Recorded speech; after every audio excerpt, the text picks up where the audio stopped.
እንክበድ፣ እንዳር፣ እንኳን፣ እንስራ፣ እንበልጽግ ግድ የለም።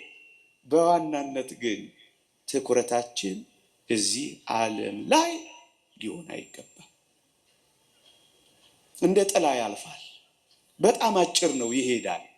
የተወደዳችሁ ክርስቲያኖች እነሆ ዓመታትና ወራት እንደ ህልም እያለፉ ነው። እንደ ከሰዓት ጥላም እየሸሹ ነው። አሻራዋን ሳትጥል እንደምትሄድ አንዲት መርከብ ዘመንና ዘመናት አሻራቸውን እንኳን ሳይጥሉ ወደ ኋላችን እየጋለቡ ነው። እመኑኝ፣ ዘመኑ ደግሞ እየተጠቀለለ ነው። ዘመኑ ደግሞ እየቀረበ ነው።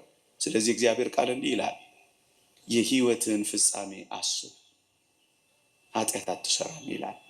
ኃጢአት መስራት ካልፈለጋችሁ